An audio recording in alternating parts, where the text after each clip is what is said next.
This is Agriculture Today. We are joined now by K-State grain economist Dan O'Brien for our grain market update. And Dan, before we get into things, thanks so much for joining us today. Thanks for the opportunity, Samantha. Absolutely. So let's start off as we usually do with our futures outlook. Anything crazy in the last week or so? Um, really, when you look at the trend in wheat, it's been eroding. Our Western Kansas farmers find that hard to believe given the difficulties and the dry conditions that they have. But yet, with poor exports, generally news from the Black Sea region with regard to plentiful wheat in export channels is coming back and boomeranging us. I So we see that trend in wheat. We can talk about that more in a bit. We talk about corn and soybeans. You've got some, in essence, general sideways to such weakness over the last few days. But you have Chicago May corn closing at 652, but probably what's noticeable to me is the drop off expected now from the current market price. Again, 652 in May, down to Dece, which is 553, so almost fully a dollar. So the market clearly is expecting very good crops to come. And when they look out their front door out of the skyscraper in Chicago, or out their window from their computer monitor, wherever they're at around there, there's moisture and pretty good conditions in the eastern and central corn belt. But we out here in the West don't see that. Probably, to me, that's a kind of a situation that set us up for futures to be just so. But then when we got into the heart of dry conditions out here in Western Corn Belt last year, our basis really was strong. So if this kind of a narrative of generally a thought that the Eastern Central Corn Belt will carry the day, and then the West, they've got some problems. If that plays out for this year, then we'd probably be heading for pretty strong basis levels out here in western Kansas, Oklahoma, Texas, Nebraska again. So we'll see. So anyway, you got that happening for corn, and for soybeans trends. We have come down a little bit from highs that had occurred just recently, up to about 1530 or so over the last 4 or 5 days. But again, May futures closed at 14. Well, excuse me, here at about 1501, I guess, in the last day or so, and pretty strong still. Again, I don't know how much those exchanges have taken into account that some of the I guess the traders have taken into account news out of Argentina, out of the Rosario exchange, which gave a consensus forecast, pardon me, where they in essence lowered their projections of both their corn and their soybean crops because of this, what they're calling now is a 60-year drought that really, quote, we'll use a scientific term, that really hammered their production. Pardon me, this year, and so that would be 3, 4, 5 million metric tons less than the USDA was even counting on in this WASDE report that came out on the 11th. So just a really challenging situation, and probably sets us up for more tightening of world stocks down the road, and eventually, as you keep tightening up all those supplies and sending out the door quickly from buyers around the globe, what you have in hand, eventually we come back and the U.S. gets export business out of all that. I think our dollar, from the Federal Reserve having raised the interest rates to combat inflation, the U.S. dollar's been pretty strong, but eventually, if there just isn't any place else to buy from, then even the U.S. with its high dollar gets some export business. So I guess we'll see. We're kind of balancing the calendar of when crops come in South America versus when we have it available. But overall, you've got a situation where the tightening of what you've got down in Argentina eventually comes into play. It's kind of a horse race between the increases that they're anticipating that may happen out of Brazil versus the determined and really in the bank losses that have occurred out of Argentina.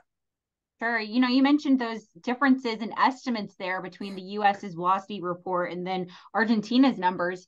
Where do you think we're missing? Obviously, they know better than we do what they have. What are we missing here in the US, do you think? Well, I think that we our U.S. currency is by far stronger than those other currencies. So, but in essence, as buyers come to our shores and they come to a major export house and they are export company and want to buy corn or soybeans or wheat, they'll ask what their price is and they'll say fine. So they'll say that's a that price of $15 or $16 for soybeans, that's okay. But then they have to go and buy high priced U.S. Currencies to exchange theirs with ours. And so I think that's an underlying kind of insidious weakness that we have right now. If we had real strong, very strong exports, and we do have some export movement happening in the corn market and soybean market, but it's not gangbusters, quote, as another scientific term.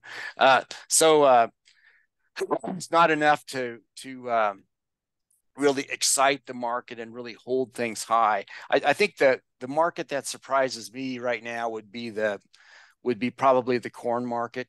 The USDA did come out with just under 92 million acres projected to be the amount that we'd plant this year. We have a lot of moisture in the northern plains. Again, that will delay plantings. There's a prospect of corn not being able to be planted in a timely manner, just like we had last year. And those acres being pushed out the back end of crop insurance support windows to a crop like soybeans that could come in later. And we're also those same factors are affecting the hard red spring wheat crop as well. So from a supply demand point of view, it looks like we have factors working against in a major part of the country. There in the northern plains, too much moisture, too much drought down in the southern plains in the western corn belt. Anyway, so we've got factors working against the assumed strong supply numbers that the market apparently is anticipating right now for corn, and we haven't started planting very much yet. And so I think where we stand now in mid-April, if we haven't changed appreciably and seen real planting progress and some moisture in these areas, then I would think that we'd be very likely to see a change in the perspective of the market, more bullish for corn than we're seeing right now. Again, what stands out is with some of these problems that we have around the country, we're still seeing corn at just about 550, 555.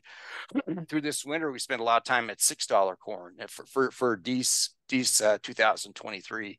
So I guess we'll just have to play out and see what the planters actually get done in the field before we can really come to a solution. So what are we missing?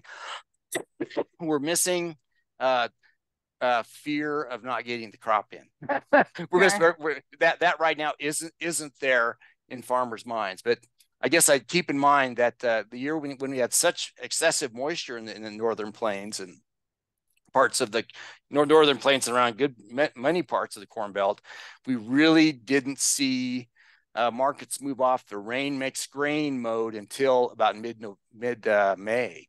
So we've got a time yet here to have to wrestle with and see where we're at in the next month or so, and then reassess. And if we haven't made tangible planting progress, or if drought's hanging on, then you have a different story for new crop grain and old crop grain heading off into latter part of May, June, and July.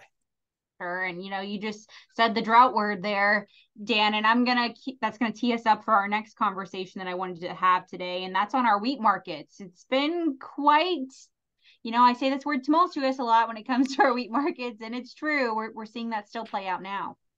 Well, we've got such bad ratings in these key states for hard red winter wheat that it's just startling. So you look at wheat conditions in Kansas, 33%. This is for the week ending April the 9th, and we haven't had much rain since that time. 33% very poor, 28% poor, 26% fair, and then good to excellent only about 13%. That's Kansas. You look at Oklahoma, 25% very poor, 21% poor, 34% fair, only 20% good to excellent. Texas, only 17% good to excellent. And so you've got really pretty poor conditions. The drought maps aren't really providing us much encouragement in those modes. You can go further and dig into the amount of the topsoil moisture conditions and the subsoil moisture conditions, and they're all pretty dire in these hard red winter wheat areas. So you again come back to your earlier question: what are we missing? Well, I don't know that we are trusting yet that the hard red winter wheat crop in the U.S. will actually come out as badly as current conditions are. You know, we've had a history of the resilience of that crop. It's fooled people, come out better, than et cetera. And on Thursday, the market dropped appreciably. Pardon me, dropped about 16, 17 cents on the hint that there might be moisture coming. And some moisture. My contention would be it's not just a little bit of moisture that would give us the topsoil recovered some. It's enough moisture to go and replenish a foot and a half, and that would take substantial rainfall. So perhaps, Samantha, when you're out here in it like we are, it's maybe perhaps I'm blinded by the challenge of what I see around me in terms of how tough things are. But we just have very, very tough conditions. Nebraska does as well, Colorado, et cetera. And if we knock off 150 to 200 to 300 or 250, 200 million bushels out of this, and really, how can we say that's not a possibility right now out of a normally 500 to 600 million bushel hard red winter wheat crop? If you knock off a quarter of that or a third of it, then you're affecting the U.S. wheat balance sheet, which came out of that last WASDE report on the 11th, already tied with multi-year lows. So just a pretty challenging situation. So in all that, we just don't want to try to cheerlead the markets higher, but I do think that we've got a production challenge that's very likely to negatively affect supply-demand balances, and I'm just really curious where prices will go when we're all that much tighter for supply-demand in wheat in this market year in the U.S. Sure. Well, you're not the only one expressing pessimistic sentiments when it comes to this year's wheat crop. We've spoken with several agents, local agents throughout the week here, and they're expressing kind of the same for their areas. So here's hoping that precipitation that we're talking about that comes, in the next week or so is actually impactful. We'll hear more from Chip Redmond later in the show about that. So stay tuned if you're interested in learning more. But Dan, thanks so much as always for joining us today. I appreciate it so much. Thanks, Samantha. Appreciate your good work. Appreciate yours as well. Once again, everyone, that was K-State grain economist Dan O'Brien starting today's show with our grain market update.